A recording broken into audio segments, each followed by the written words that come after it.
So we've said there's two ways that we're going to get to deal with calculating the moment of inertia or rotational inertia for some system. One is if the shape doesn't matter, and then we're going to treat it as if it's a point particle. But if we have an extended object where the shape does matter, what do we do then?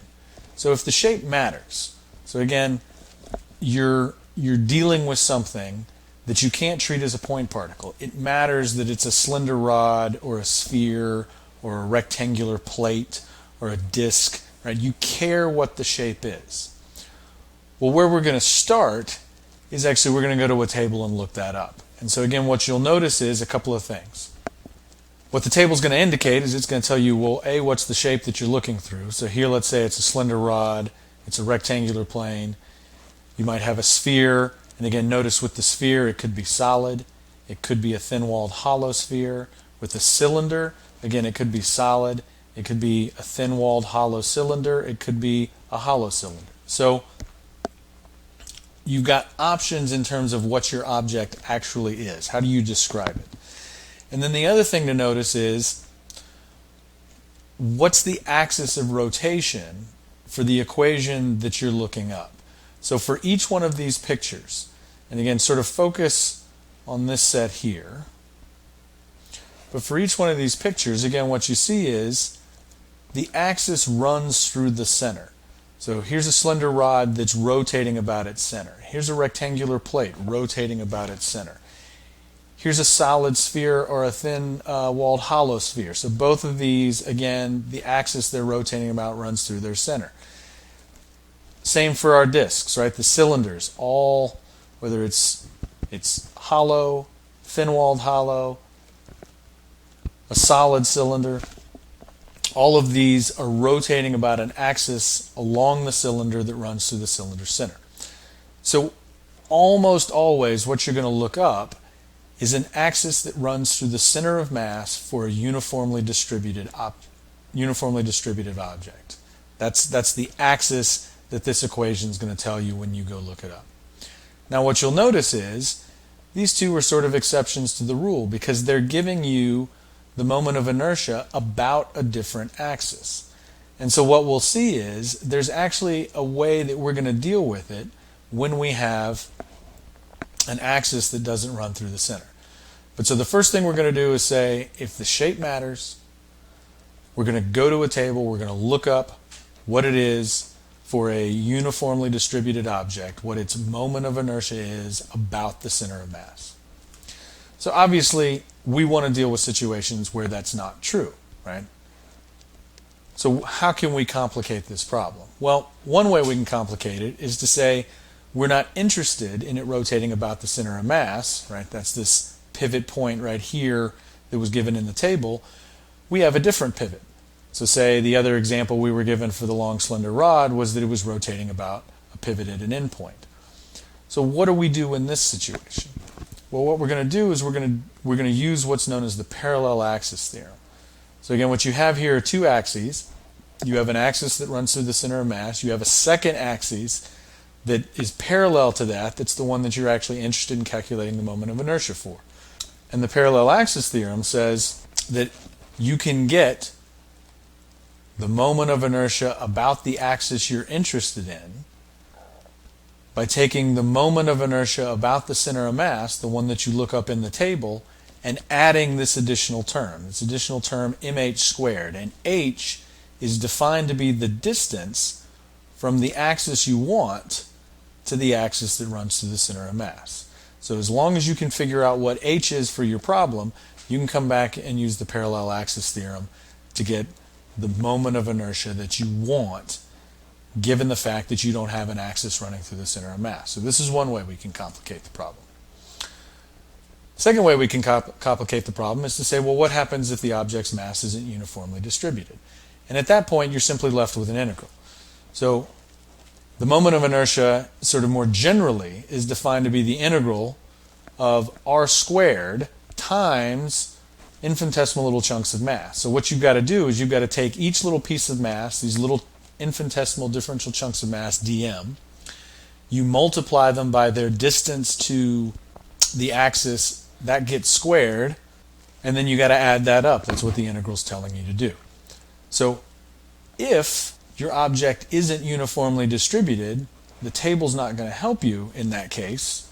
You need to just go ahead and do the integral. And so that means dealing with the integral, dealing with dm, figuring out what the appropriate framework for converting that into coordinates that you can integrate over is, and going from there.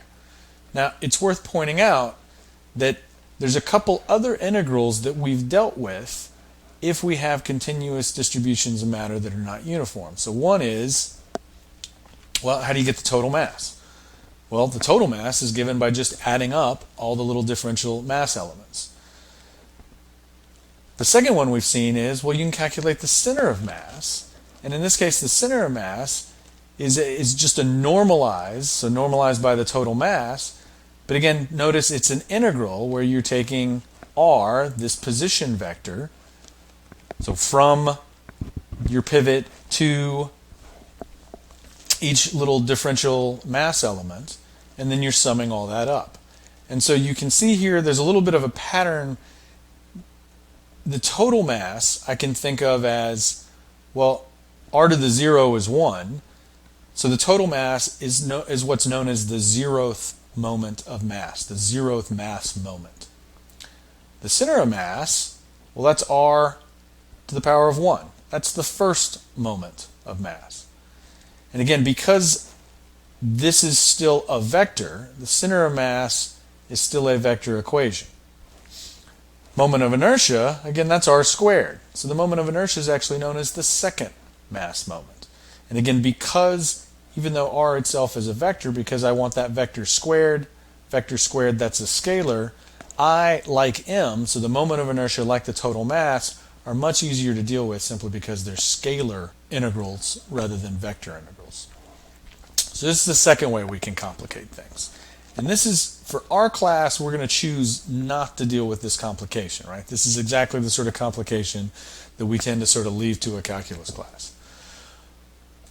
But what we might do is say, well, what happens if your object is made up of multiple uniformly distributed pieces? So we won't worry about integrating, but what we will do is we'll take multiple pieces, we'll let them be uniformly distributed, but we'll add them all together. The moment of inertia of an object that has multiple pieces is simply the sum of the moments of inertia of all the individual pieces. So if you've got 3 pieces that make up your object, and you can calculate what the moments of inertia are for each of those 3 individual pieces, then the moment of inertia for your system is just adding up the moment of inertias from all 3 pieces. So again, this is not new. It's the same thing we did with mass, right? The mass of your system is nothing more than add up the mass of all the pieces that make up your system. The nice thing is that moment of inertia works the same way. So there's a couple of examples. Let's say I take a long thin rod, and I'm going to attach a couple point masses to the end of it. And then what I'm going to do is I'm going to let that system rotate about an axis that runs through the center of the rod. So here I've clearly got 3 pieces that make up my system. So when I go to calculate the moment of inertia for my system is just going to be the moment of inertia for piece 1, the long thin rod, plus the moment of inertia for pieces 2 and 3, which are my 2 point masses sitting out there on the end. Well, I know how to deal with the moment of inertia for a long thin rod. Shape matters. I go look it up. I want it. I want the moment of inertia for the rod as it rotates about its center of mass. So I don't have to do anything there, so it's just 1/12 ml squared for the moment of inertia of the rod. And then for the 2 point masses, well, I know how to deal with point masses. I need to figure out what their perpendicular distance to the axis of rotation is. For both of them in this case, it happens to be half the length of the rod. And so I just calculate out the moment of inertia for 2 point masses, so mr perpendicular squared, and do that for mass 2 and mass 3. So let's say instead of point masses, I let mass 2 and mass 3 be bigger, so that their shape does start to matter. And so this is a situation where maybe instead of being point masses just stuck on the end, maybe now they're solid spheres that are stuck on the end of the rod. So now I want to figure out the moment of inertia of this system. Well, again, nothing's new about the rod. It's still rotating through its center of mass. I go look that up. It's 1/12 ml squared, and I can calculate that out relatively easily. But now I have two spheres, and neither of those spheres is rotating about their center of mass. So I'm still going to go look up what the moment of inertia is for a sphere for both mass 2 and mass 3. It's just I'm also going to need to use the parallel axis theorem, because I don't want an axis that runs through the center of the sphere. I want this other axis that runs through the center of the rod. So what you'll notice is a couple of things. One, that when you go look up in the table, if you have a solid uniformly distributed sphere, its moment of inertia is 2/5 mr squared. And so I can use that for both mass 2 and mass 3. And then again, now I have this mh squared term for both of these because they're not rotating through their center of masses. And for both spheres, let's assume they have the same radius just to keep my life easy.